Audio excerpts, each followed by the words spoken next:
క్షరాక్షరాత్మికా సర్వలోకేశీ విశ్వధారిణీ త్రివర్గదాత్రి సుభగా త్ర్యంబకా త్రిగుణాత్మిక. క్షరాక్షరాత్మిక నశించున్నటువంటి జగత్తు, శాశ్వతమైన చిన్మయము, రెండూ తానే రూపముగా అయినది. నశించేవి అంటే శరీరము మరియు నశించనివి అంటే ఆత్మ. ఈ విధముగా శరీరము మరియు ఆత్మ రెండింటికీ కారణం అమ్మవారు అని అర్థం. ప్రతి శరీరము పంచభూతముల వలన ఏర్పడినదే. తిరిగి ఒకనాడు అదే పంచభూతములలో కలిసిపోవలసినదే. సృష్టి లయమైనప్పుడు పంచభూతాలు కూడా మూల పదార్థంలో కలిసిపోవలసిందే. అంటే శాశ్వతమైన పరబ్రహ్మము నుండి వివిధ అశాశ్వత రూపాలు ఏర్పడి తిరిగి శాశ్వతమైన పరబ్రహ్మంలో కలిసిపోతాయి. క్షర, అక్షర, ఆత్మిక అని విడదీస్తే నశించునట్టి స్థూలమునకు, నశించని సూక్ష్మమునకు ఆత్మ అనగా మూల కారణం వంటిది అమ్మవారు. సర్వలోకేశి, అన్ని లోకములకు అధీశ్వరి. లోకాలను చతుర్దశ భువనాలుగా విడదీస్తారు. వీటిలో 7 ఊర్ధ్వలోకాలు, ఇవి అమ్మవారి నడుము నుండి పైకి ఉండేవి అని ముందు నామాల్లో తెలుసుకున్నాము. 7 అధోలోకాలు, ఇవి అమ్మవారి నడుము నుండి క్రిందికి ఉండేవి. ఇవి కూడా ముందు నామాలలో వివరింపబడ్డాయి. 7 ఊర్ధ్వలోకాలు వరుసగా భూలోకము, భువర్లోకము, సువర్లోకము, మహర్లోకము, జనలోకము, తపోలోకము, సత్యలోకము.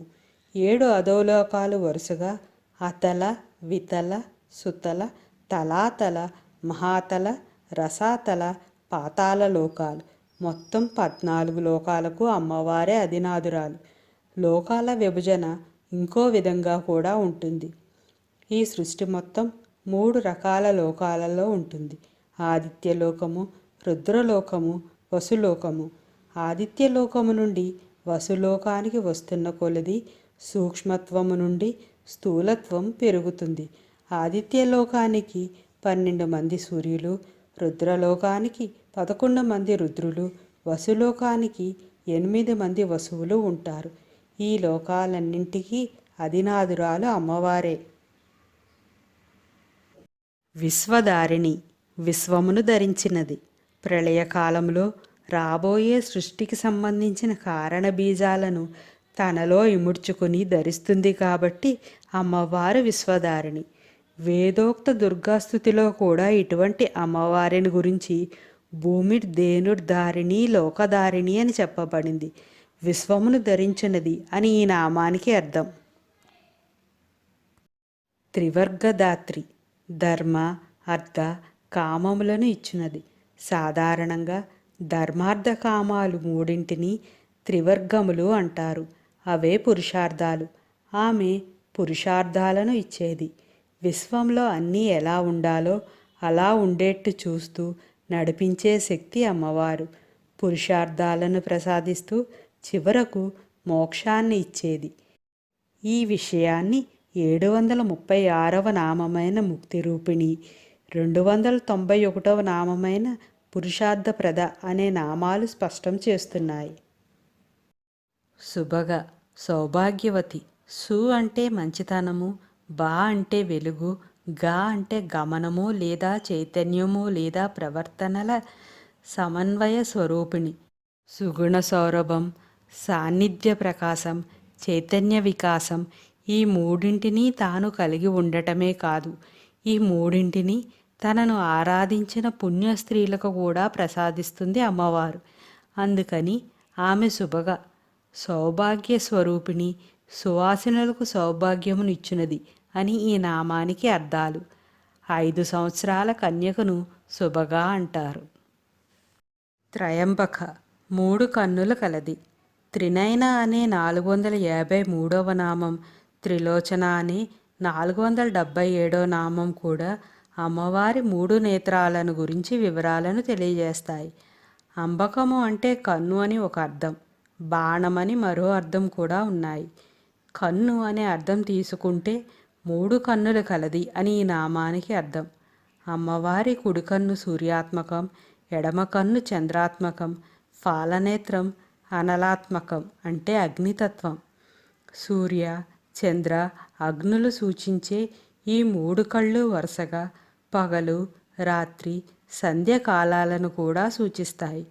కన్ను దృష్టికి సంబంధించిన జ్ఞాననేత్రం. దృష్టి అంటే చూడడం అని అర్థం.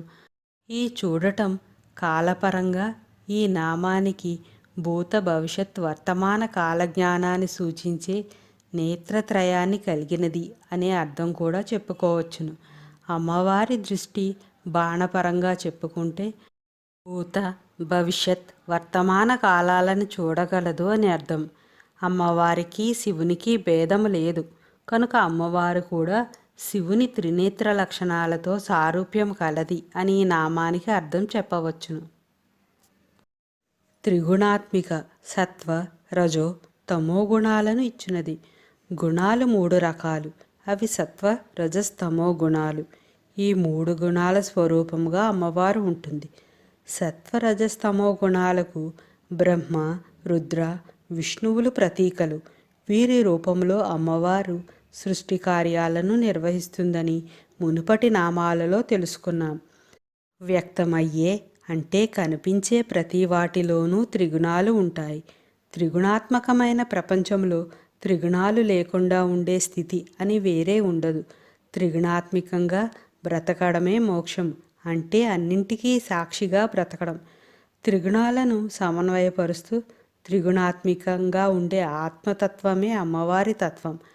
అటువంటి అమ్మవారిని ఉపాసిస్తే మనకు అలాంటి స్థితిని కలగజేయడం ద్వారా మోక్షాన్ని ఇస్తుంది. క్షరాక్షరాత్మికా సర్వలోకేశీ విశ్వధారిణి త్రివర్గదా త్రిసుభగా త్ర్యంబకా త్రిగుణాత్మికా స్వర్గాపవర్గదా శుద్ధ జపా పుష్పనిభాకృతి ఓజోవతీ ద్యుతిధరా యజ్ఞరూపా ప్రియంవ్రత. స్వర్గాపవర్గద స్వర్గములను అపవర్గములను అనగా మోక్షములను ప్రసాదించున్నది. స్వర్గం అంటే చేసిన పుణ్యాలకు ఫలితంగా పొందే భోగాలు. ఎంత పుణ్యం పోగు చేసుకుంటే అంత భోగం.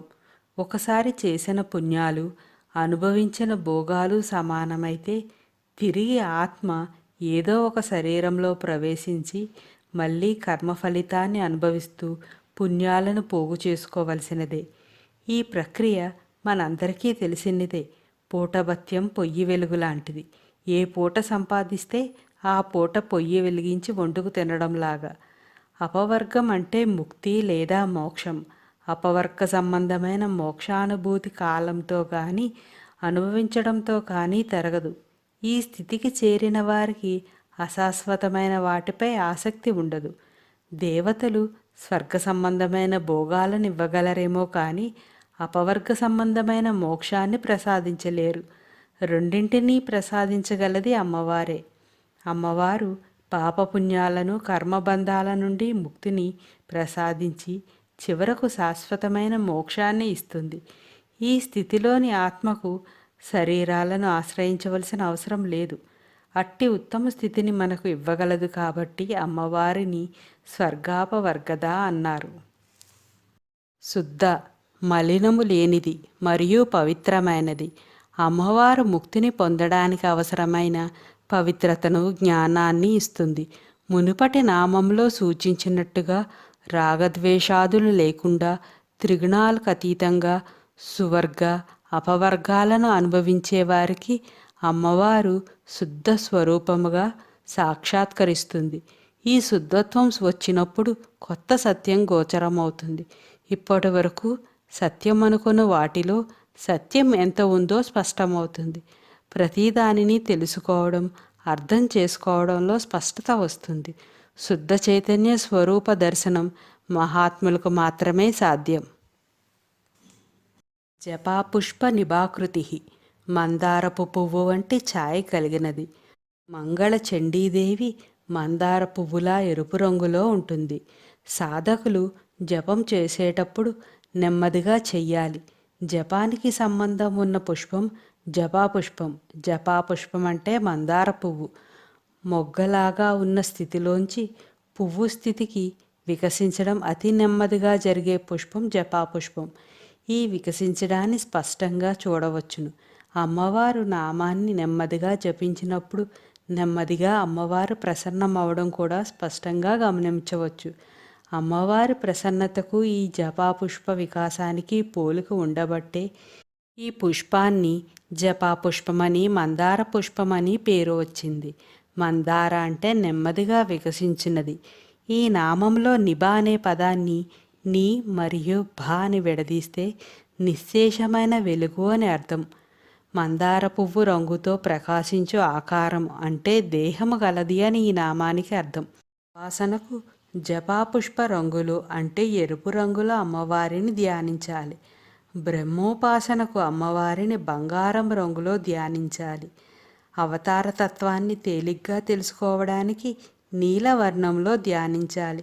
ఈ విధంగా ధ్యానిస్తే సత్ఫలితం తప్పకుండా కలుగుతుంది. ఓజోవతి ఓజస్సు కలిగినటువంటిది. ప్రాణాలు నిలబడటానికి ఆధారమైనది ఓజస్సు. ఓజస్సు అంటే శరీర శక్తి.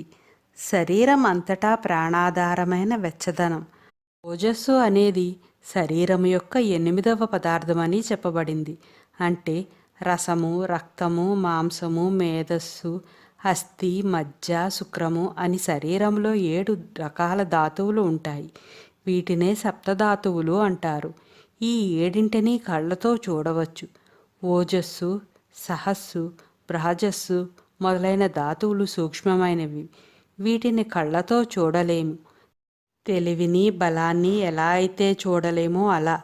మరో సిద్ధాంతం ప్రకారం జీవనానికి ఆధారమైన ఓజస్సు కేవలం 8 చుక్కల పరిమాణంలో ఉంటుంది మరియు హృదయంలో అనాహత చక్రం వద్ద ఉంటుంది. ఓజస్సు లేకుండా జీవితం సాధ్యం కాదని అంగీకరింపబడింది. ఇది పిండం ఏర్పడడానికి నాంది. వీర్యము మరియు అండము కలయిక తర్వాత ఆత్మ నివసించేది ఈ ఓజస్సులోనే అని కూడా అంటారు. ఇది మానవ జీవితంలో శక్తి యొక్క ప్రాముఖ్యతను స్పష్టంగా వివరిస్తుంది. ఆమె ఓజస్సు రూపంలో ఉంటుంది. ఆమె హృదయంలో నివసిస్తుందని కూడా ఇది ధృవీకరిస్తుంది. ద్యుతిధర. ద్యుతి అంటే కాంతిని, ధర అంటే ధరించున్నది. అరుణారుణ కాంతులను విరజిమ్మే అవయవ సంపద గల అమ్మవారిని ఈ ద్యుతిధర నామంతో ధ్యానం చెయ్యాలి. అందరిలోనూ కాంతిని ధరించి ఉండేది నేను ఒక్కటే. ఈ నేనుతో సూచింపబడే అమ్మవారే ద్యుతిధర. కొందరిలో సౌందర్య వర్చస్సు ఉంటుంది. ఇది ఒక రకమైన ద్యుతి. మరికొందరిలో శౌర్య తేజస్సు ఉంటుంది. ఇది ఒక రకమైన ద్యుతి. కొందరిలో జ్ఞాన తేజస్సు లేదా బ్రహ్మ తేజస్సు ఇలా ఎన్నో రకాల తేజస్సులుంటాయి. ఈ తేజస్సులను కూడా ద్యుతి అంటే ఇన్ని రకాల తేజస్సుల రూపంలో ఉండే అమ్మవారు ద్యుతిధర. యజ్ఞరూప. యజ్ఞమును తన రూపముగా కలిగినది. నలుగురికి ఉపయోగపడే మంచి పని ఏదైనా యజ్ఞం అవుతుంది.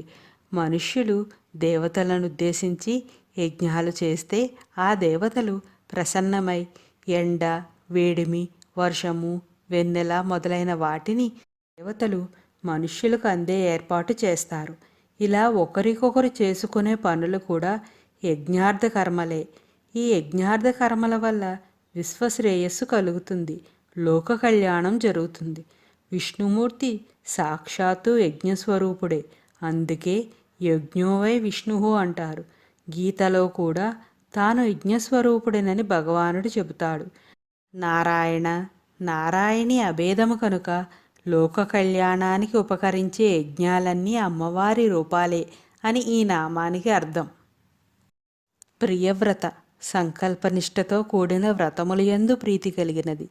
మానవుడు భగవంతుని ప్రీతి కోసం చేసే యజ్ఞాలన్నీ పార్వతీ పరమేశ్వరులకే చెందుతాయి. దీక్ష అనే మాటను వేదాల్లో వ్రతం అంటారు. శ్రద్ధాభక్తులతో చేసే పుణ్యకార్యాలను, ప్రజోపయోగ కార్యాలను, దేవతారాధనలను, అర్చనలను, పూజా పునస్కారాదులన్నింటినీ వ్రతాలు అంటారు. ఏ దేవతను ఎలా అర్చించినా దేవతా స్వరూపాలన్నీ అమ్మవారే కాబట్టి అమ్మవారు వ్రతాలంటే చాలా ప్రీతి చెందుతుంది. తన భర్త అయిన సదాశివుని యందు వ్రతదీక్ష కలది అని ఈ నామానికి మరో అర్థం చెప్పవచ్చు. 730వ నామంలో చెప్పినట్టుగా అమ్మవారు ప్రేమరూప. అమ్మవారు అందరికీ ప్రేమను పంచడం వ్రతంగా గలది అని ఈ నామానికి మరో అర్థం చెప్పవచ్చు. స్వర్గాపవర్గదా శుద్ధ జపా పుష్పనిభాకృతి ఓజోవతీ ద్యుతిధరా యజ్ఞరూపా ప్రియం వ్రత దురారాధ్యా దురాధర్షా పాటలీ కుసుమ ప్రియా మహతీ మేరు నిలయా మందార కుసుమ ప్రియా. దురారాధ్య దూషిత మనసులు కలవారు ఆరాధింప వీలు కానిది. ఏ పని చెయ్యడానికైనా ఒక అర్హత ఉండాలి. అందులోనూ అమ్మవారిని ఆరాధన చెయ్యాలంటే అంతకు పూర్వం ఎంతో పుణ్యం చేసి ఉండాలి. అలా పుణ్యం చేసుకున్న వారికే అమ్మవారిని ఆరాధించాలనే అభిలాష కలుగుతుంది. ఆదిశంకరులు సౌందర్యలహరిలోని శివశక్త్యా యుక్తో అన్న ప్రథమ శ్లోకంలోనే అనంతం స్తోతుం వా కథమకృత పుణ్య ప్రభవతి అన్న చివరి పాదంలో ఈ విధంగా అన్నారు. నీకు నమస్కారం పెట్టడానికి కానీ నిన్ను స్తుతించడానికి కానీ ఏమాత్రం పుణ్యము చేయనివాడు ఏ విధంగా అర్హుడవుతాడమ్మా అంటే ఎంతో కొంత పుణ్యం ఉంటేనే గాని అమ్మవారి నామాన్ని కూడా పలకలేము. ఈ విషయం దురారాధ్య నామం స్పష్టం చేస్తుంది. ఇంద్రియ లౌల్యం గలవారు అంటే చంచల స్వభావం గలవారు ఆత్మదర్శనం పొందలేరు. అమ్మవారి మీద స్థిరమైన నమ్మకం ఉన్నవారికే ముక్తి లభిస్తుంది. దురాదర్శ శుద్ధమైన భక్తి చేత తప్ప పొందలేనిది. నేను అన్న భావన ఉన్నంతవరకు ఆమె దర్శనం కలగదు. మనల్ని మనం పరిపూర్ణంగా అర్పించిన తర్వాతే ఆమె దర్శనం లభిస్తుంది. బల పరాక్రమ ధన యుక్తి సామర్థ్యాలు అమ్మవారి ముందు ఎందుకు పనికిరావు. అసలు మందబుద్ధులు ఇంద్రియలోలులు చపల చిత్తులు అయితే అమ్మవారిని ఏమాత్రం అవగాహన చేసుకోలేరు, అమ్మవారిని దర్శించలేరు. భక్తులు లేదా భక్తితో కూడిన జ్ఞానులే అమ్మవారిని అర్థం చేసుకొని దర్శించుకోగలరు. వారిని అమ్మవారు అనుగ్రహించి ఆదుకుంటుంది. భక్తివశ్య అనే 120వ నామం ఆమె భక్తితో మాత్రమే పొందదగినది అని స్పష్టం చేస్తుంది. ఆమెను ఏకాంతంగా పూజించాలి. ఈ సహస్రనామంలో మరియు ఇతర చోట్ల వివిధ నామాల ద్వారా ఈ అంశం పదే పదే నొక్కి చెప్పబడింది. పాటలీ కుసుమప్రియ పాటలీ పుష్పమునందు ప్రీతి కలది. తెలుపు ఎరుపుల సమిశ్రమ వర్ణాన్ని పాటల వర్ణం అంటారు. వాత్సల్యానికి ప్రేమకు ఆప్యాయతకు చిహ్నమైన సజీవమైన హృదయం కూడా ఈ రంగులోనే ఉంటుంది. అందుకే అమ్మవారికి ఈ రంగు అంటే అంత ఇష్టం. అమ్మవారికి ఇష్టమైన నివాసం మన శుద్ధమైన హృదయం. పాటల వర్ణంలో ఉండే మన హృదయ కుసుమము అమ్మవారికి అత్యంత ప్రీతికరమైనది. ఈ విషయాన్ని సూచించేదే పాటలీ కుసుమప్రియ నామం. ఎరుపు శక్తిని సూచిస్తుంది మరియు తెలుపు శివుడిని సూచిస్తుంది.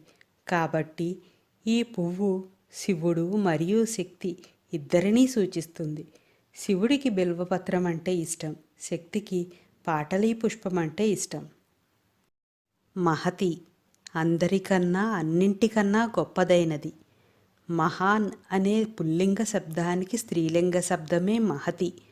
అందరికన్నా పెద్దవాడు భగవంతుడైతే ఆయన్ని గురించిన అభిప్రాయం భగవతి అవుతుంది. ఈ భగవతి పేరు మహతి. ఈ బ్రహ్మాండం అనంతమైనది. బ్రహ్మాండం అంతా ఆమె స్వరూపమే. ఇలాంటివి అనేక కోట్ల బ్రహ్మాండాలను సృష్టించి వాటిలన్నింటియందు ఆవరించి ఉన్నది అమ్మవారు. అందుచేతనే ఆమె మహతి అనబడుతోంది.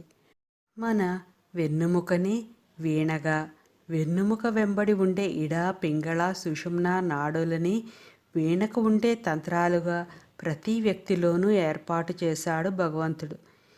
ఈ వీణ దానంతట అది మ్రోగితే కచ్చెపి అవుతుంది. ఇదే సరస్వతీదేవి యొక్క వీణ.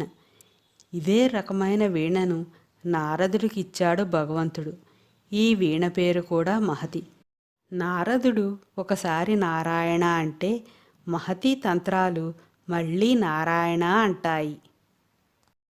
మేరు నిలయ మేరు పర్వత నివాసిని. అమ్మవారు మేరు పర్వత శిఖరం మీద ఉంటుంది అంటారు.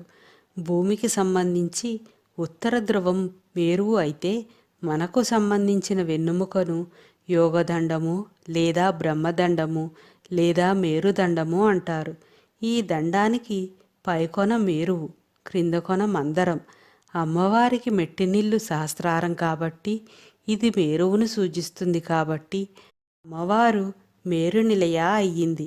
మేరు అంటే పంచదశి మంత్రం యొక్క సంగ్రహణ రూపం. పునరావృత్తమయ్యే బీజాలు తొలగిస్తే 9 బీజాలు మాత్రమే ఉంటాయి. మేరువు అనేది శ్రీచక్రం యొక్క రూపం. శ్రీచక్రంలోని 9వ ఆవరణలో అమ్మవారు ఉంటుంది. 55వ నామమైన శృమేరు మధ్య శృంగస్థాలో ఈ విషయం గురించి చర్చించబడింది. మందార కుసుమప్రియ, స్వర్గములోని మందార పుష్పముల యందు ప్రీతి కలిగినది. మందార చెట్టు స్వర్గములోని 5 వృక్షాలలో ఒకటి. దేవతా వృక్షమైన మందార పువ్వుల యందు ప్రీతి కలది. స్వర్గములోని మందార వృక్షం దీనుల కోరికలను తీర్చి వారి దైన్యాన్ని పోగొడుతుంది. అమ్మవారు కూడా దీనులను ఆదుకునేది కనుక అమ్మవారికి మందారం అంటే ఇష్టం ఉండడం సముచితమే అవుతుంది. దురారాధ్యా దురాధర్షా పాటలీ కుసుమ ప్రియా మహతీ మేరు నిలయా మందార కుసుమ ప్రియా వీరారాధ్యా విరాడ్రూపా విరజా విశ్వతోముఖీ ప్రత్యగ్రూపా పరాకాశా ప్రాణదా ప్రాణరూపిణి. వీరారాధ్య, వీరులచే ఆరాధింపబడినది. శ్రీ విద్యా ఉపాసకులలో శ్రేష్ఠులను వీరులు అంటారు. వీరు తనను తాను అధిగమించి ఆత్మ సాక్షాత్కారం పొందినవారు. వీరులంటే మానవులను పైనుండి పరిపాలించేవారు. వీరే ఇంద్రాది దేవతలు, త్రిమూర్తులు. వీరందరూ కూడా అమ్మవారి ఆదేశానుసారం వర్తిస్తూ ఆజ్ఞలకు లోబడి ప్రవర్తిస్తూ అమ్మవారిని అర్చిస్తారు కాబట్టి అమ్మవారు వీరారాధ్య. ఛత్రపతి శివాజీ మహారాజ్ కూడా అమ్మవారిని ఆరాధించి అమ్మ అనుగ్రహంతో ఖడ్గమును పొందిన వీరుడే. విజయనగర సామ్రాజ్యంలో యుద్ధానికి వెళ్లే ముందు విజయోత్సవాలలోనూ దుర్గాదేవిని ఆరాధించడం ఆచారంగా ఉండేది. విరాట్ రూప అన్నింటికీ మూలమైనది. చతుర్దశ భువనాలలోని స్వేదజాలు, అండజాలు, పిండజాలు మొదలైన జీవ సముదాయం అంతటి యొక్క సమిష్టి స్వరూపమే విరాట్ రూపం. ఊర్ధ్వలోకాలలో అన్నింటికన్నా ఊర్ధ్వముగా ఉన్న సత్యలోకము నుండి అధోలోకాలలో అన్నింటికన్నా క్రిందగా ఉన్న పాతాళం వరకు విస్తరించి ఉన్న ఈ విశ్వాన్ని ఒక పెద్ద రూపంగా ఊహిస్తే ఆ రూపమే విరాట్ రూపం అవుతుంది. ఈ విరాట్ రూపాన్ని అమ్మవారి శిరస్సు నుంచి పాదాల పర్యంతం న్యాసం చెయ్యవచ్చు. చతుర్దశ భువనాలలో విస్తరిల్లి ఉన్న ఈ విశ్వం యొక్క సమిష్టి రూపం అని ఈ నామానికి అర్థం. విరజ, రజోగుణము లేనిది. రజోగుణము వల్ల ప్రాపంచిక భోగాల మీద ఆసక్తి కలుగుతుంది. అది కోరికని, ఆసక్తిని కలగజేసి కర్మఫలాలలో జీవుణ్ణి బంధిస్తుంది. రజోగుణం వృద్ధి చెందినప్పుడు లోభము, ప్రాపంచిక విషయాల మీద ఆసక్తి, అశాంతి కలుగుతాయి. సత్వరజస్తమో గుణాల కలయిక ఈ సృష్టి. అమ్మవారు సృష్టి స్వరూపిణి అయినా ఆమె త్రిగుణాలకు అతీతంగా ఉండేది కాబట్టి అమ్మవారు విరజ. చతుర్దశ భువన పర్యంతము విస్తరించి ఉన్న విరాట్ రూపిణిగా ఉన్న కొంచెం కూడా అహంకారం కానీ, గర్వం కానీ, దర్పం కానీ లేని శుద్ధ సత్వ స్వరూపం అవ్వటం వల్ల అమ్మవారు విరజ. విశ్వతోముఖి, విశ్వం అంతటినీ ఒకేసారి చూడగలిగిన ముఖం కలిగినది. ఈ నామం బ్రహ్మము యొక్క సర్వవ్యాప్త స్వభావాన్ని ధృవీకరిస్తుంది. సాధనలో ఉన్నత స్థాయికి చేరినప్పుడు విశ్వంలోని అన్ని జీవరాశుల ద్వారాను అమ్మవారే కనబడుతుంది. అప్పుడు ఎటు చూసినా, ఎవరితో మాట్లాడినా అమ్మవారే కనబడుతుంది. సృష్టికి మూల కారణమైన వారిని పురుష సూక్తంలో చెప్పినట్లు సహస్ర శీర్ష పురుష, సహస్రాక్ష, సహస్రపాత్ అనే విధంగానే ధ్యానించాలి. సహస్ర శీర్షవదన, సహస్రాక్షి, సహస్రపాత్ అన్న 282, 283, 284వ నామాల వివరణ ప్రస్తుత నామంతో కలపవచ్చు. ప్రపంచంలో ఎక్కడ ఏది జరుగుతుందో తెలుసుకునే సాక్షి స్వరూపంగా అమ్మవారిని అర్థం చేసుకున్నప్పుడు ఈ నామం అర్థమవుతుంది. విశ్వసాక్షిణి అనే 384వ నామం ఈ విషయాన్ని స్పష్టం చేస్తుంది. ప్రత్యగ్రూప. ప్రత్యక్ అంటే అంతర్ముఖంగా తెలుసుకొనిడి రూపము గలది అని అర్థం.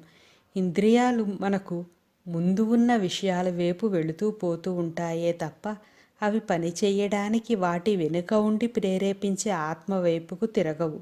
ఈ శరీరంలో ప్రవేశించక ముందు కూడా ఆత్మ ఉన్నది అనే జ్ఞానంతో ఎవరైతే అంతర్ముఖ జ్ఞానంతో అమ్మవారిని ధ్యానిస్తారో వారికి దర్శనముకు రూపము కలిగినది అని ఈ నామానికి అర్థం.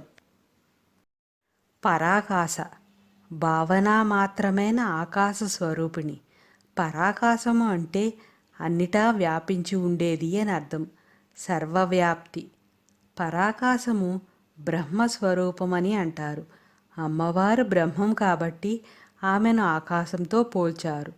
సూక్ష్మ విషయాలను అర్థం చేసుకునేటప్పుడు సాధారణంగా తెలిసిన విషయాలతో పోలిక చెప్పడం జరుగుతుంది.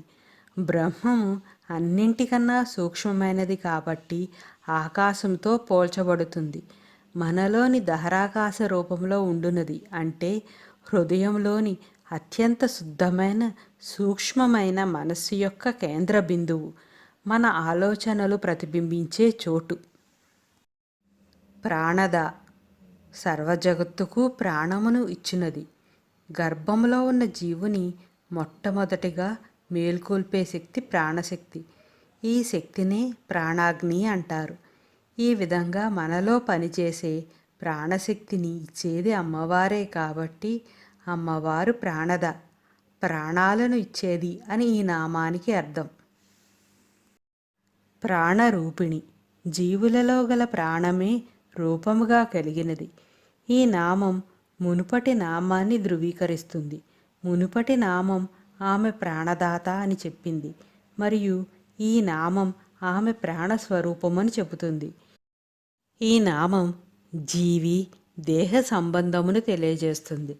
ప్రాణాలు తిన్నగా పనిచేస్తున్నంత వరకే జీవి దేహ సంబంధం తిన్నగా ఉండి జీవి తన దేహముతో ఈ ప్రపంచంలో జీవిస్తాడు.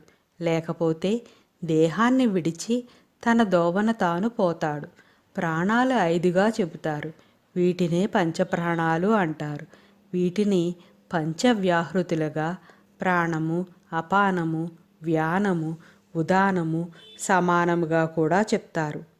దేనినైనా స్వీకరించే శక్తిని గాని ఆకర్షించే శక్తిని గాని ప్రాణము అంటారు. దేనినైనా వికర్షించే శక్తిని గాని విసర్జించే శక్తిని గాని అపానము అంటారు. శరీరం లోపలకు తిన్నగా వ్యాపింపగలిగే శక్తిని వ్యానము అంటారు. శరీరం నుండి బయటకు పనిచేసే శక్తిని ఉదానము అంటారు. బయట వాటికి శరీరం లోపల వాటికి మధ్య సమన్వయాన్ని కలిగి తిన్నగా నిలబడేట్టు చేసే శక్తిని సమానము అంటారు. ఈ 5 రకాల ప్రాణశక్తుల రూపంలో మనలో అమ్మవారు ఉండి మనలను తిన్నగా నడిపిస్తుంది. వీరారాధ్యా విరాడ్రూపా విరజా విశ్వతోముఖీ ప్రత్యగ్రూపా పరాకాశ ప్రాణదా ప్రాణరూపిణీ మార్తాండభైరవారాధ్యా మంత్రిణీ న్యస్తరాజ్యధూః త్రిపురేషీ చ యత్సేనా నిస్త్రీగుణ్యా పరాపరా. మార్తాండ భైరవారాధ్య. మార్తాండ భైరవునిచే ఆరాధింపబడునది. భైరవులు 8 మంది ఉంటారు. 8 మంది భైరవులు సమిష్టి రూపాన్ని మహాభైరవుడుగా అర్థం చేసుకోవచ్చును. ఆదిత్య మండలంలో మధ్యన ఉండే నారాయణుని మహాభైరవుడు అంటారు. మహాభైరవుడు అమ్మవారిని చక్కగా ఆరాధించి అమ్మవారి అనుగ్రహం వల్ల సూర్య తేజస్సును పొందాడు. అందువల్ల అమ్మవారికి ఈ నామం వచ్చింది. మణిద్వీపంలో 22వ ప్రాకారంలో ఉన్నవాడు మార్తాండ భైరవుడు. చక్షుష్మతి, ఛాయాదేవి ఇతని భార్యలు. ఇతని చేత ఆరాధింపబడినది అని ఈ నామానికి మరో అర్థం. సూర్యుడిని మార్తాండు అంటారు. ఈ సూర్యునిచే అమ్మవారు ఆరాధింపబడుతుంది. ఇది ఈ నామానికి మరో అర్థం. మార్తాండ అనే పేరును మార్తు, అండ అని విడదీస్తే తన అండమును తానే సంహరించువాడు అని అర్థం వస్తుంది. సూర్యుని ఉపరితలం విస్ఫోటనానికి గురవుతుంటే సూర్యుని నుంచి గ్రహశకలాలు అతివేగంగా పైకి వస్తూ ఉంటాయి. ఈ గ్రహశకలాలు అండాకారంలో ఉంటాయి. వీటిని అరికట్టకపోతే అవి కొన్ని లక్షల మైళ్ళ వేగంతో వచ్చి భూమి మొదలైన గ్రహాల్ని ఢీకొట్టే అవకాశం ఉంది. సూర్యుడు తన యొక్క గురుత్వాకర్షణ శక్తి ద్వారా మళ్ళీ తనలోకే గ్రహశకలాలను లాగేసుకుంటాడు. కనుక సూర్యునికి మార్తాండ అని పేరు వచ్చింది. మహాభైరవ పూజిత అన్న 231వ నామం, భైరవి అన్న 276వ నామమునందు ఈ నామ సంబంధ అంశాలు వివరింపబడ్డాయి. మంత్రిణీన్యస్త రాజ్యదుహ్ శ్యామలాదేవి. అమ్మవారికి 16 మంది మంత్రిణులుంటారు. ఈ 16 మందిలో అతి ముఖ్యురాలు శ్యామలాదేవి. విశ్వ సామ్రాజ్య పరిపాలనా బాధ్యతలను అమ్మవారు శ్యామలాదేవి మీద ఉంచుతుంది. శ్యామలాదేవి అంటే విష్ణు సంబంధమైన దేవి. విష్ణువు జగత్పోషక కారకుడు కాబట్టి అమ్మవారు రాజ్యాన్ని విష్ణు సంబంధమైన శ్యామలాదేవికి అప్పచెప్పింది అని ఈ నామానికి అర్థం. త్రిపురేసి, త్రిపురములకు అధికారిణి. ప్రతి జీవి 3 రకములైన దేహాలను కలిగి ఉంటాడు. స్థూలదేహం, సూక్ష్మదేహం, కారణదేహం. ఈ దేహాలు జీవుడు వాడే స్థావరాలు కాబట్టి వీటిని పురములు అని కూడా అంటారు. ఈ 3 పురాలకు ప్రవ్వి అనగా ప్రభువు కాబట్టి అమ్మవారు త్రిపురేసి. బంగారము, వెండి మరియు ఇనుప కోటలతో లోకకంటకులైన త్రిపురాసురులను శివుడు సంహరించాడు. అందుకు శివుడు త్రిపురహరుడు. శివుని భార్య అయిన అమ్మవారు త్రిపురేసి. బంగారము, వెండి మరియు ఇనుప కోటలంటే మన అజ్ఞాన దశలు తప్ప మరొకటి కాదు. వెలువడబోయే వాక్కు 3 స్థాయిల్లో ఉంటుంది. అవి తార, మధ్యమ, మందరం. వీటిని కూడా 3 పురాలు అంటారు. వాక్కులను పుట్టించేది, వాక్కు అయ్యేది, ఉచ్చరించేది అంతా వాగ్దేవి కాబట్టి ఆ వాగ్దేవి త్రిపురేసి అవుతుంది. ఈ 3 పురాల ద్వారా వ్యక్తమయ్యే వాగ్దేవి రూపంలో ఉండేది అమ్మవారే కాబట్టి ఈ అర్థంలో కూడా అమ్మవారు త్రిపురేసి. దీనిని త్రిషదస్త అంటారు. ఈ 3 స్థాయిలు వరుసగా కంఠము నుండి, హృదయము నుండి, నాభి నుండి వ్యక్తమయ్యే వాక్కుల్లో ఉంటాయి. జయత్సేన, అందరినీ జయించగల సైన్యము కలది. సృష్టి ఉన్నంతకాలం అమ్మవారిదే జయం. ఈ జయాన్ని చేకూర్చే సేనలు అమ్మవారికి పుష్కలంగా ఉన్నాయి. అన్ని రకాల ఘర్షణలలోని మంచికి, ధర్మానికి, న్యాయానికి జయం చేకూర్చే విధంగా ఈ సేనలు అమ్మవారికి ఉపకరిస్తాయి. సత్వగుణ జీవితంలో జయము, మాధుర్యము తప్ప ఓటమి, దుఃఖము ఉండవు. ఈ విధమైన జీవితాన్ని పొందాలన్నా మనలో జయాన్ని చేకూర్చే సత్వగుణ జ్ఞానం, సంపర్క భావాలను పొందాలన్నా అమ్మవారి ఈ నామాన్ని జయత్సేనాయై నమః అని సంపుటి చేసి జపించాలి. నిస్త్రైగుణ్య, త్రిగుణాతీతురాలు. వేదాలలో చెప్పబడిన కర్మకాండ అంతా త్రిగుణ సంబంధమైనదే అయినా కర్మలు ఆచరిస్తూ కూడా మనం మాత్రం ఆ త్రిగుణాలకు అతీతంగా ఉండాలి అని ఈ నామం యొక్క అర్థం. అంటే నీళ్లలోనే ప్రయాణం చేస్తూ ఉన్నప్పటికీ పడవ లోపలికి నీళ్లు ఎక్కకుండా పడవ ప్రయాణం చేసేట్టు చూసుకోవాలి అన్నట్లుగా అర్థం చేసుకోవాలి. పూర్తిగా త్రిగుణాత్మకమైన యావత్ సృష్టిని చేసిన ఆ త్రిగుణాలేవి అమ్మవారికి అంటవు అని ఈ నామం చెబుతుంది. పరాపర, ఇహము పరము రెండూ తానే అయ్యున్నది. పర అనగా పరబ్రహ్మపరమైనటువంటి అని, అపర అంటే ప్రపంచపరమైనటువంటి సమన్వయ రూపము అని అర్థము. జీవులను నడిపే పరాప్రకృతికి సంబంధించిన చైతన్యం యొక్క దేహముతో జీవులుగా వ్యక్తమయ్యేందుకు కావలసిన పంచభూత, మనోబుద్ధి, అహంకారాలతో కూడిన అష్టప్రకృతుల యొక్క సమన్వయ స్వరూపమే అమ్మవారు. అని ఈ నామం యొక్క అర్థము. పరబ్రహ్మం యొక్క చైతన్యము, చైతన్య స్వరూపమైన ప్రకృతి కూడా తానే అయి ఉన్నది. మార్తాండభైరవారాధ్య మంత్రిణీన్యస్తరాజ్యధూః త్రిపురేషీ చ యత్సేనా నిస్త్రీ గుణ్యా పరాపరా సత్యజ్ఞానానందరూప సామరస్య పరాయణ కపర్దినీ కళామాలా కామధుక్కామరూపిణీ. సత్య జ్ఞాన ఆనంద రూపం. సత్యము, జ్ఞానము, ఆనందము రూపముగా కలిగినది. ఈ నామం నుంచి 813వ నామం వరకు కపర్దినీ విద్య. ఏ కాలంలో అయినా, ఎక్కడైనా, ఎప్పుడైనా ఏమాత్రం మార్పు లేకుండా ఒకే విధంగా అస్తిత్వాన్ని కలిగి ఉన్నదాన్ని సత్యం అంటారు.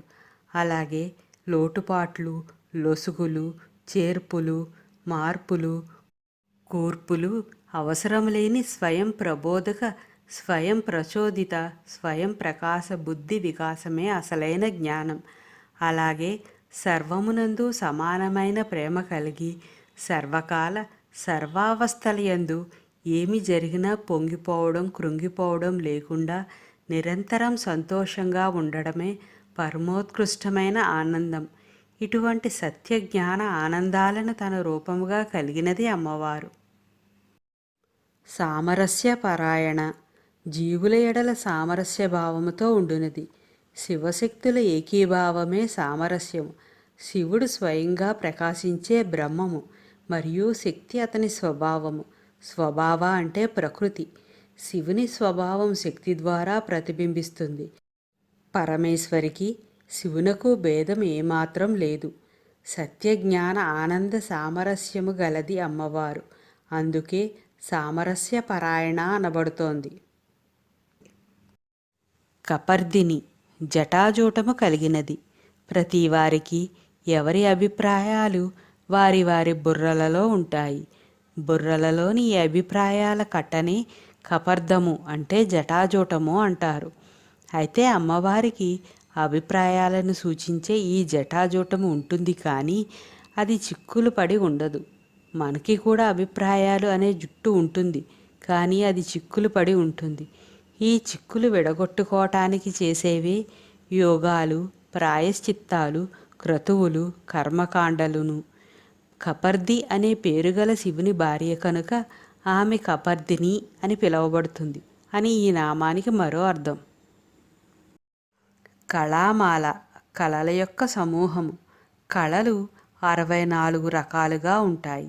అవి విద్యా కళలు, వృత్తి కళలు, చంద్రకళలు, సూర్యకళలు, బ్రహ్మకళలు, రుద్రకళలు, అగ్ని కళలు.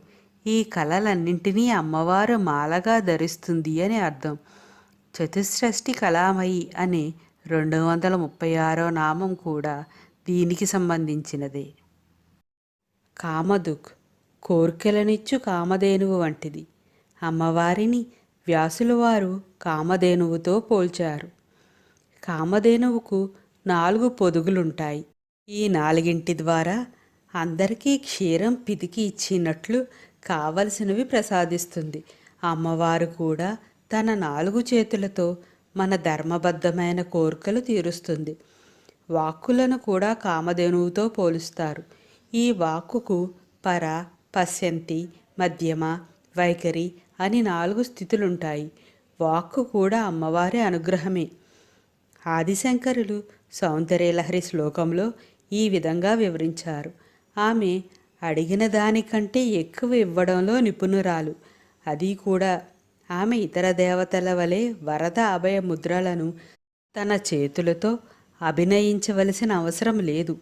భయం నుండి రక్షించుటకు, కోరిన వారి ధర్మబద్ధమైన కోర్కులు తీర్చుటకు అమ్మవారి పాదాలను స్మరిస్తేనే చాలు.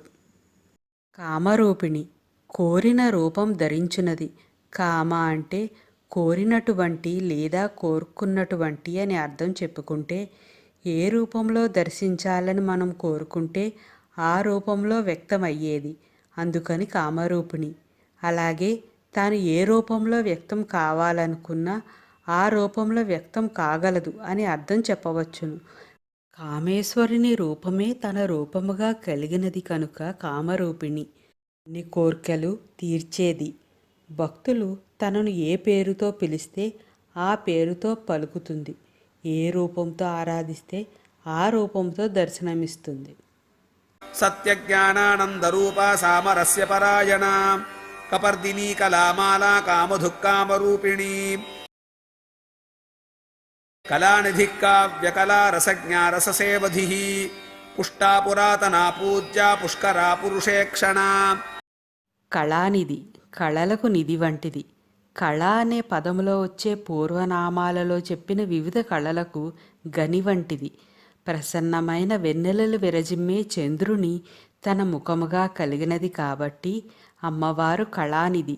శ్రీవిద్యకు సంబంధించినంతవరకు ముఖ్యమైన కళలు రెండు: శబ్దగ్రహణము లేక శృతి విద్య, రెండు రూపగ్రహణము లేదా క్రతు విద్య. శృతి విద్యకు అవసరమయ్యే ఉచ్చారణ, శ్రవణము అనే రెండు భాగాలలో ఉచ్చారణకు సంబంధించిన వేదాలు, ఛందస్సు, అక్షరాలు, శబ్దాలు, అర్థాలు మొదలైనవి. ఇక శ్రవణానికి సంబంధించిన మననము, భావన, విభావ, అనుభావ మొదలైనవి. ఇవన్నీ కళలే. ఈ కళలకు అమ్మవారు నిధి వంటిది. కావ్యకళ కవితా రూపిణి. వేదాలు, పురాణాలు, కావ్యాలు ఇవన్నీ కూడా విద్యా కళల క్రిందకే వస్తాయి. రామాయణాది ఇతిహాసాలు, అభిజ్ఞాన శాకుంతలం మొదలగు నాటకాలు, రఘువంశాది గ్రంథాలు మొదలైనవన్నీ కావ్యాల క్రిందకే వస్తాయి. కావ్యాలు రసప్రధానంగా ఉంటాయి. కవులచే వ్రాయబడినవి కావ్యాలు. ఈ కావ్యాలు ప్రధానంగా రెండు రకాలు. మొదటిది దృశ్య కావ్యాలు, చూచి ఆనందించేందుకు వీలైనవి, చలనచిత్రాలు, నాటకాలు మొదలైనవి. రెండు శ్రవ్య కావ్యాలు, విని లేదా చదివి ఆనందించేందుకు వీలైనవి. ఇవి మళ్ళీ పద్యకావ్యాలు, గద్యకావ్యాలు, పద్యము గద్యము కలిసిన చంపూ కావ్యాలు, ఇలా అనేక రకాలున్నాయి. ఈ కావ్యాలన్నీ కవుల చేత వ్రాయబడతాయి. కవిత్వం అనేది ఒక కళ. ఈ కావ్యాలన్నీ చదువుతున్నప్పుడు కళాత్మకంగానే ఆనందించవచ్చును. ఈ ఆనందాన్ని కలిగించేది కాబట్టి అమ్మవారు కావ్యకళ. రసజ్ఞ సృష్టి యందలి సారము తెలిసినది. రస అంటే సారాంశము లేదా రుచి. రస అంటే హృదయము లేదా మనస్సు యొక్క స్వభావము.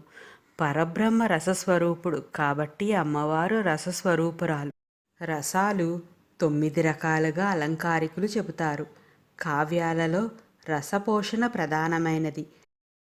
అమ్మవారికి నవరసాల గురించి సైద్ధాంతిక జ్ఞానమే కాదు, నవరసాలు అభినయించగల నటనా కౌశలం కూడా ఉంది. శ్రీచక్రములోని 9 ఆవరణలలోనూ నవరసాలు ఉంటాయి. రసేంద్రియ స్వరూపమైనది అమ్మవారు. రసము అంటే ఆనందము, ఆనంద స్వరూపమైనది అమ్మవారు అని అర్థము. బ్రహ్మానంద స్వరూపిణి కాబట్టి అమ్మవారు రసజ్ఞ అనబడుతోంది. రససేవది రసమునకు పరాకాష్ట. ప్రతి దానిలో ఉన్న మాధుర్యాన్ని రసముగా గుర్తించాలి. ఈ మాధుర్యాన్ని కలిగి ఉన్న ఎవరైనా ఆత్మను తెలుసుకుంటారు. ఆనందానికి మూలం బ్రహ్మం. మూలం గ్రహించినప్పుడు ఆనందం పరిపూర్ణమవుతుంది. అట్టి పరిపూర్ణ ఆనందము లేక ఆనంద ఘన రూపమే రససేవది. ఎంత పొందినా తరగని ఆనంద సాగరం అమ్మవారు కాబట్టి ఆమె రససేవది అనబడుతోంది. పుష్ట పుష్టి కలిగినది. అమ్మవారి రూపం 36 తత్వాలతో కూడి ఉంటుంది కాబట్టి పుష్ట అనబడుతోంది. సర్వతత్వాలతో పరిపూర్ణంగా పోషింపబడినది కాబట్టి అమ్మవారు పుష్ట. అంటే భౌతికంగా కనబడే పంచభూతాత్మకమైన దేహము, ఇంద్రియాలు, ధాతువులు, అభిప్రాయాలు, అనుభూతి, ఆనందం ఇలా అన్నింటిలోనూ నిండి ఉన్న సృష్టి స్వరూపిణి కాబట్టి అమ్మవారు పుష్ట. పుష్ అంటే పోషించు అని అర్థం. సృష్టిలోని పరిపూర్ణంగా సర్వతత్వాలతో పోషింపబడేదే కాకుండా సృష్టిలో ఎవరికి కావలసినవి వాళ్లకు ఏర్పాటు చేసి పరిపూర్ణంగా పోషించేది కూడా అమ్మవారే కాబట్టి పుష్ట. పురాతన అనాదిగా ఉన్నది. సృష్టి స్వరూపిణి అమ్మవారు. ఈ సృష్టి వ్యక్తమవ్వడానికి వెనుక ఉన్న నేపథ్యం అయ్యవారు. అయితే అయ్యవారిలోంచి అమ్మవారు వస్తూ పోతూ ఉంటుంది కాబట్టి అయ్యవారు అమ్మవారు అని వేరువేరుగా చెప్పవలసి వచ్చింది గాని లేకపోతే నిజానికి ఇద్దరూ ఒకటే. వీళ్ళిద్దరికీ ముందు ఎవ్వరూ లేరు. వీళ్లలో ఒకరు ముందు ఒకరు వెనుక అని కూడా లేదు. అందువల్ల అమ్మవారు పురాతన, పూజ్య, పూజింపదగినది. సృష్టికి ఆదిగాను సృష్టి స్థితి లయకారిణిగాను ఉండే అమ్మవారు సర్వుల చేత పూజనీయురాలే అవుతుంది. అమ్మవారు పూజ్యమైనది ఎందుకంటే ఆమె ప్రతి దానిలోనూ పరిపూర్ణమైనది. మన చుట్టూ ఉన్న వారిలో అమ్మవారిని దర్శిస్తూ అందరి పట్ల పూజ్యభావం కలిగి ఉండాలి అని ఈ నామము నుండి నేర్చుకోవాలి. పుష్కర, పుష్కర రూపిణి. పుష్ అంటే పోషించు అని అర్థం. కాబట్టి పుష్కర అంటే పోషించు స్వభావం కలది అని ఒక అర్థం. పుష్కర అంటే మెట్ట తామర పువ్వు అని కూడా అర్థం ఉంది. మెట్ట తామర అతి త్వరగా పిలకలు వేసుకుంటూ పెరుగుతూ చుట్టుప్రక్కలకు వ్యాపిస్తుంది. సరిగ్గా సృష్టి ప్రక్రియ కూడా ఇదే విధంగా జరుగుతూ ఉంటుంది. ఇటువంటి సృష్టి స్వరూపిణైన అమ్మవారిని పుష్కర అంటారు. పుష్కరమనే పేరుగల ఒక దివ్య తీర్థ రూపముగా ఉండునది అని మరో అర్థం. ముహూర్తములయందు అత్యుత్తమ కాల వ్యవధిని పుష్కర లగ్నము అంటారు. అటువంటి పుష్కర కాలస్వరూపిణి అని ఇంకో అర్థం. దేవగురువైన బృహస్పతి రాశిచక్రాన్ని 12 సంవత్సరాలలో చుట్టి వస్తాడు. ఈ బృహస్పతి గ్రహ పరిభ్రమణ కాలాన్ని పుష్కర కాలం అంటారు. ఈ పుష్కర కాల రూపంలో ఉండునది అని మరో అర్థం. పుష్కరేక్షణ, విశాలమైన కన్నులు కలది. పోషణాత్మకమైన లేదా పుష్టికరమైన లక్షణాన్ని అమ్మవారు తన కన్నులలో ప్రసరింపచేస్తుంది అని ఈ నామానికి ఒక అర్థం. పుష్కరేక్షణ అంటే పద్మముల వంటి మనోహరమైన నేత్రాలతో తన సృష్టిని వీక్షిస్తుంది అని మరో అర్థం. కళానిధి కావ్యకళా రసజ్ఞా రససేవధి పుష్టా పురాతనా పూజ్యా పుష్కరా పురుషేక్షణ పరం జ్యోతి పరం ధామ పరమాణు పరాత్పరా పాశహస్తా పాశహంత్రీ పరమంత్ర విభేదిని. పరం జ్యోతి, దివ్యమైన వెలుగు. పరం అంటే పరమ ఉత్కృష్టమైన, జ్యోతి అంటే స్వయం ప్రకాశ స్వరూపిణి. ప్రతి జీవిలోనూ జ్యోతి రూపంలో ఉండే పరమాత్మ స్వరూపమైన జగన్మాతయే పరంజ్యోతి. పరంజ్యోతి దర్శనం మాంసనేత్రాలకు సాధ్యం కాదు. పరంజ్యోతిని దర్శించడానికి ఎక్కడికో వెళ్ళక్కర్లేదు కూడా. మనలోనే ఈ పరంజ్యోతిని ఆత్మజ్యోతిగా దర్శించుకునే స్థితికి మనం ఎదగాలి. పరంధామ, శాశ్వతమైన స్థానం కలిగినది. పరం అంటే పరమోత్కృష్టమైన, ధామం అంటే మార్గము. ధామం అంటే మార్గము అని కాకుండా వెలుగు అని కూడా అర్థం ఉంది. పరంజ్యోతికి మార్గమే పరంధామం. ఏది ఉంటే మార్గం కనబడుతుందో అదే నిజమైన ధామం. ఏ స్థితికి చేరితే తిరిగి మళ్ళీ పాత స్థితిలో ఉండవో ఆ స్థితిని పరాస్థితి అంటారు.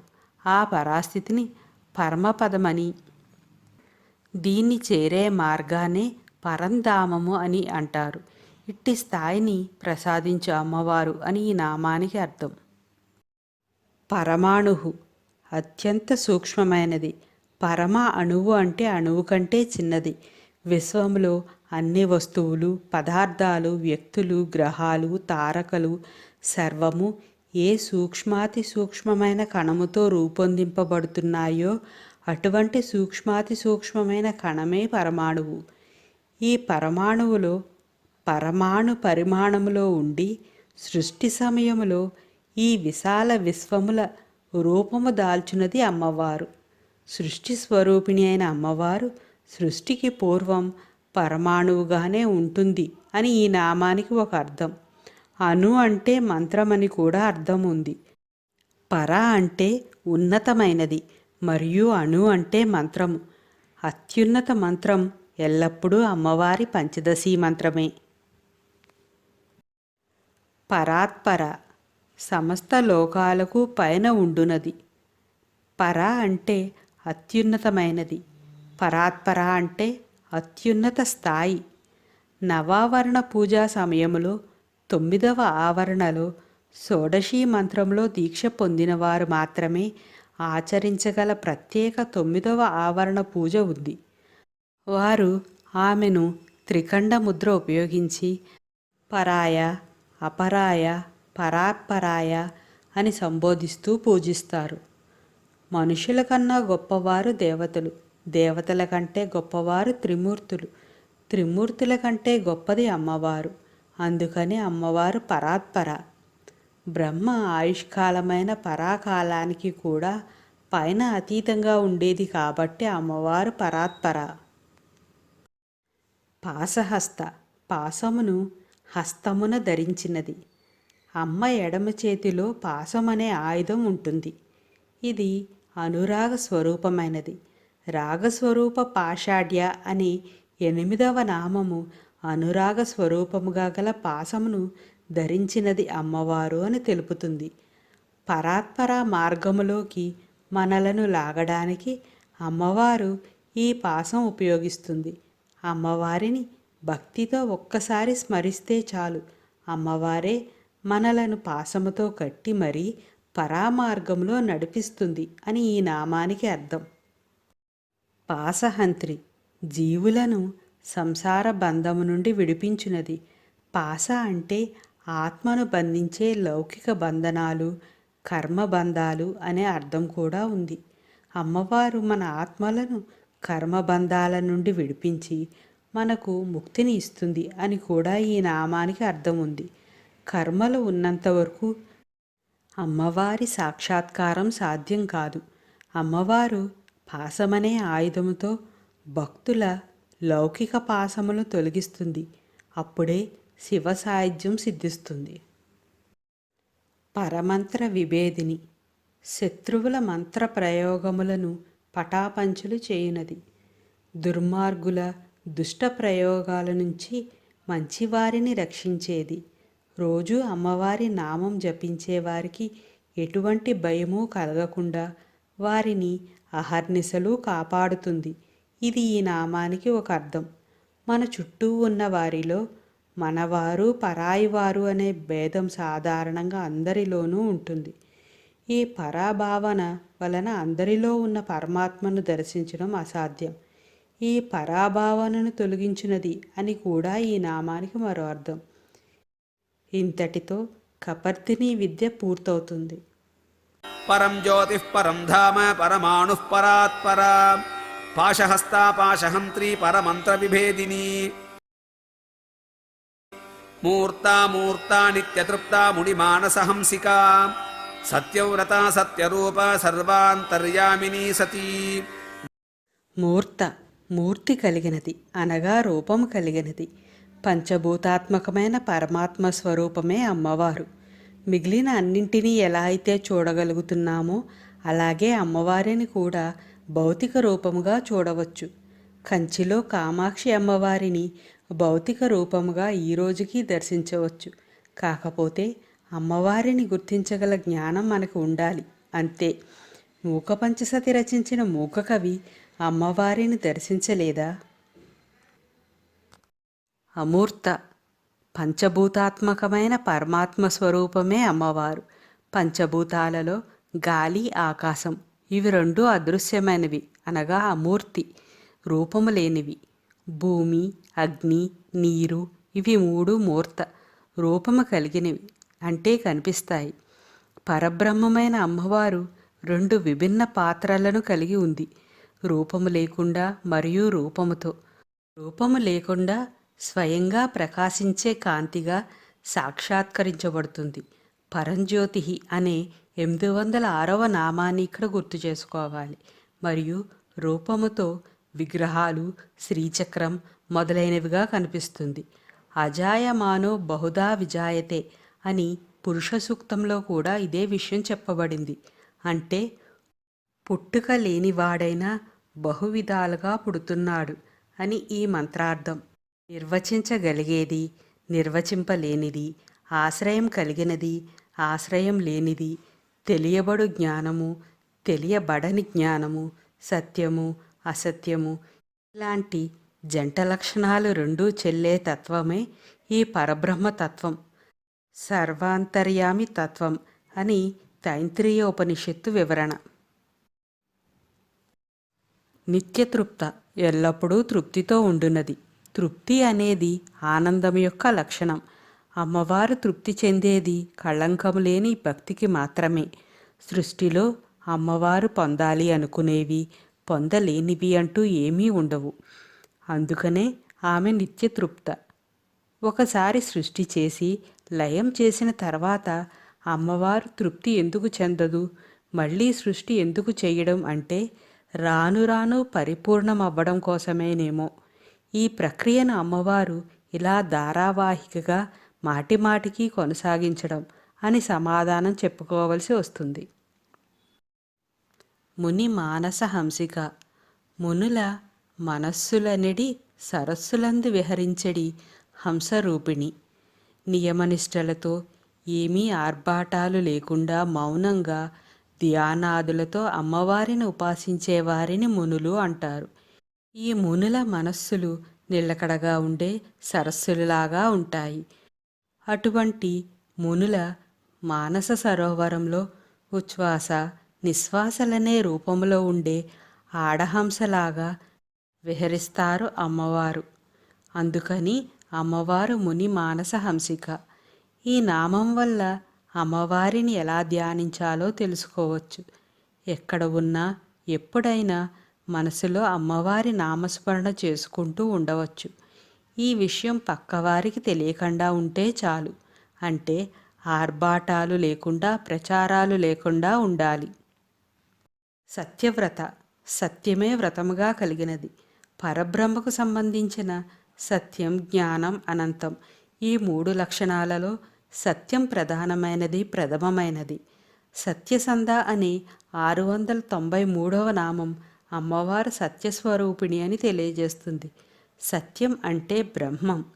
ఎవరైనా ఒకరు అబద్ధమాడుతున్నప్పుడు కూడా తాను అబద్ధం ఆడుతున్నాననే సత్యం ఆ క్షణంలోనే వారికి తెలియనివ్వడం అమ్మవారి సత్యవ్రతాన్ని తెలియజేస్తుంది. పర పశ్యంతి స్థితులలోని వాక్కులలో అసత్యం ఉండదు. మధ్యమా స్థితిలో మనం ఏదైనా కొంత కక్కుర్తి పడితే అప్పుడు దాని తాలూకు వైఖరిలో అసత్యం వస్తుంది. సత్యమును నిష్టగా కలిగినది అని ఈ నామానికి అర్థం. సత్యరూప. సత్యమే రూపముగా కలిగినది. సత్యం అంటే బ్రహ్మం కాబట్టి సత్యరూప అంటే బ్రహ్మరూప అని అర్థం వస్తుంది. సత్యాన్ని రక్షించునది అని మరో అర్థం వస్తుంది. అమ్మవారు త్రికాలములందు ఉంటుంది. త్రికాలములు అంటే భూత, భవిష్యత్, వర్తమానాలు. అంటే ఆమె శాశ్వతమైనది కాబట్టి సత్యమైనది. కాబట్టి ఆమె సత్యరూప అనబడుతోంది. సర్వాంతర్యామిని. సృష్టి అంతా వ్యాపించినది. సమస్త వస్తు, వ్యక్తి, జీవజాలములోనూ అమ్మవారే నిండి ఉన్నది. అలా అన్నింటి నిండా ఉండడమే కాదు, లోపల ఉండి అన్నింటినీ విశ్వ ప్రణాళికానుసారం తిన్నగా నియంత్రిస్తుంది. ప్రతి జీవి హృదయంలో దహరాకాశంలో ఉన్నది. పాలలో దాగి ఉన్న నెయ్యిలాగా సమస్త ప్రాణికోటినందు ఉన్న పరబ్రహ్మ స్వరూపం అమ్మవారు. అందుచేతనే అమ్మవారు సర్వాంతర్యామిని అనబడుతోంది. సతీ. దక్ష ప్రజాపతి కూతురు, శివుని అర్ధాంగి అయిన సతీదేవి. సతీ అంటే ఉండునది అని కూడా అర్థం ఉన్నది.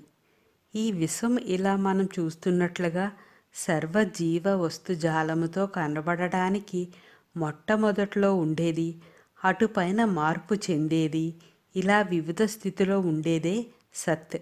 ఈ సత్ యొక్క స్త్రీలింగ పదం సతి. కాబట్టి ప్రతి వస్తు జీవజాలంలో ఉండడం అనే సూత్రంగా ఉన్న అమ్మవారి పేరు సతి. దక్షుని కూతురిగా పుట్టి దక్షాధ్వర్యంలో పతికి జరిగిన నిరాదరణను, నిందను భరించలేక యోగాగ్నిలో దేహాన్ని ఆహుతి చేసుకుని మళ్ళీ మేనకా హిమవంతుల బిడ్డగా పుట్టిన పార్వతి పూర్వజన్మ నామమే సతి. సౌందర్యలహరి 96వ శ్లోకంలో ఆదిశంకరులు అమ్మను సతి అని సంబోధిస్తారు. ఈ సందర్భంలో సతి అంటే సద్గుణవంతురాలైన భార్య అని అర్థం. ఆదిశంకరులు సతీనామచరమే అని పిలిచారు. అంటే సద్గుణవంతులైన స్త్రీలలో మొదటిది అని అర్థం. మూర్తా నిత్యతృప్తా మునిమానసహంసికా సత్యవ్రత సత్యరూప సర్వాంతర్యామినీ సతీ బ్రహ్మాణి బ్రహ్మజననీ బహురూపా బుధార్చితా ప్రసవిత్రీ ప్రచండాజ్ఞా ప్రతిష్టా ప్రకటాకృతి. బ్రహ్మిణి, దేని నుండి ఈ సమస్త భూతజాలము పుడుతుందో, దేనివల్ల జీవిస్తుందో, దేనిలోకి చివరకు లీనమవుతుందో దానిని బ్రహ్మం అంటారు. అణి అంటే బండి చక్రానికి ఉండే ఇరుసు. ఈ అణి లేకుండా బండి నడపలేము. అంటే బ్రహ్మం అనే శివుడు శక్తి అనే అణి లేకుండా పని చెయ్యలేడని అర్థం. పరబ్రహ్మకు అస్తిత్వాన్ని కలగజేసేది కాబట్టి అమ్మవారు బ్రహ్మిణి. బ్రహ్మమును పుల్లింగ పదముగాను, బ్రహ్మిణిని స్త్రీలింగ పదముగాను కూడా అర్థం చెప్పుకోవచ్చు. బ్రహ్మ, బ్రహ్మత్వం. శివుడికి శక్తికి తేడా లేదు కాబట్టి అమ్మవారే బ్రహ్మం. లలితా సహస్రనామంలో అమ్మవారి యొక్క బ్రహ్మస్థితిని ధృవీకరించే అనేక నామాలు ఉన్నాయి. పరబ్రహ్మ లక్షణం సత్ చిత్ ఆనందం అని ముందు నామాలలో తెలుసుకున్నాం. అంతిమ దశ ఆనందం. ఈ స్థాయిలో శక్తి కూడా ఉనికిలో ఉండదు. ఇక్కడ శక్తి శివునిలో కలిసిపోతుంది. ఈ స్థితిలో శివుడు మాత్రమే ఉంటాడు. దీనిని బ్రహ్మం అంటారు. జనని, సకల ప్రపంచమును పుట్టించున్నది. భౌతిక జననమునకు మూల కారణం తల్లి రూపంలో ఉండునది అని ఈ నామానికి అర్థాలు చెప్పవచ్చును. ఇదే అంశం పలు నామాల ద్వారా స్పష్టీకరింపబడింది. శ్రీమాత అనే మొదటి నామంలో, సృష్టికర్త్రి అనే 264వ నామంలో, అంబిక అనే 295వ నామంలో, మాత అనే 457వ నామంలో, ప్రసవిత్రి అనే 826వ నామంలో, విశ్వమాత అనే 934వ నామంలో అమ్మవారి మాతృస్వరూపం గురించి తెలుపబడింది. బహురూప, సమస్త రూపములు తానై ఉన్నది. ఏకం సత్ విప్రా బహుదా వదంతి అని ఋగ్వేదంలో చెప్పబడింది. దీని అర్థం సత్యం ఒకటే అనేక రీతులుగా పిలువబడుతుంది. సత్ శాశ్వతంగా ఉన్నది అని అర్థం. వాస్తవానికి ఉన్నది ఒకటే, అదే పరబ్రహ్మ. కానీ ఆ పరబ్రహ్మ 84 లక్షల రకాల జీవరాశులలోనూ వస్తు పదార్థాలలోనూ విశ్వమంతా విస్తరించి ఉన్నది. ఇన్ని రూపాలుగా పరబ్రహ్మను చూపేది అమ్మవారే. అందుకే అమ్మవారు బహురూప. పంచేంద్రియాదులకు కనబడేవే కాకుండా వేదాంగ పురాణ శాస్త్రాదుల రూపముగా ఉన్నది. కనబడే వాటి రూపాదులే కాకుండా అభిప్రాయ సిద్ధాంతాదుల రూపంలో కూడా ఉండునది అమ్మవారే అని ఈ నామానికి అర్థం చెప్పవచ్చును. బుధార్చిత, జ్ఞానులచే పూజింపబడునది. 4 రకాల భక్తులు నన్ను పూజిస్తారు. ప్రాపంచిక సంపదను కోరుకునేవాడు, దుఃఖితుడు, జ్ఞానాన్ని కోరుకునేవాడు మరియు జ్ఞానవంతుడు అని కృష్ణుడు భగవద్గీతలో చెప్పాడు.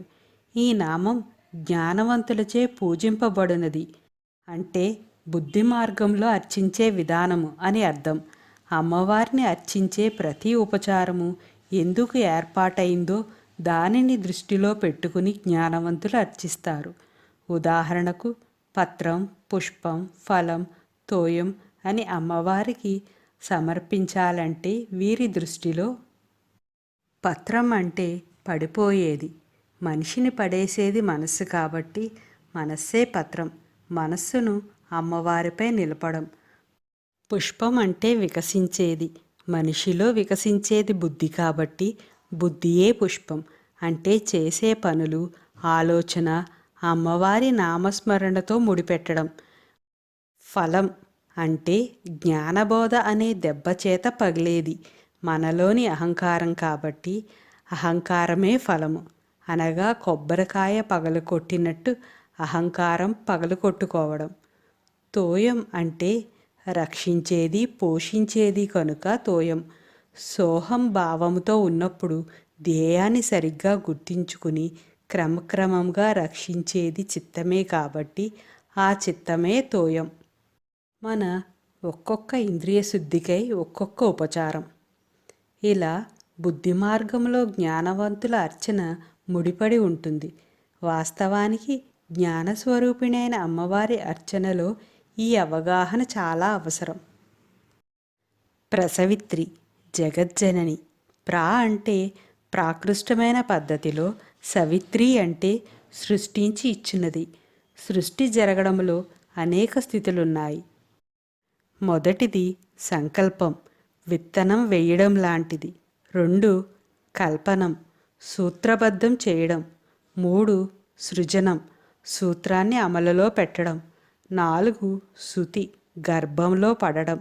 5 ప్రసూతి, గర్భంలోంచి బయటపడడం. సూర్యునిలోంచి భూమికి, భూమి మీద ఉన్నవారికి కూడా కిరణాల ద్వారా పైన తెలిపిన ప్రణాళికలో ఈ ప్రసవశక్తి ఇవ్వబడింది. ఇదే పద్ధతిలో బ్రహ్మ దగ్గర నుంచి పిపీలకాల దాకా ప్రసవశక్తిని ఇచ్చిన అమ్మవారిని ప్రసవిత్రి అంటారు.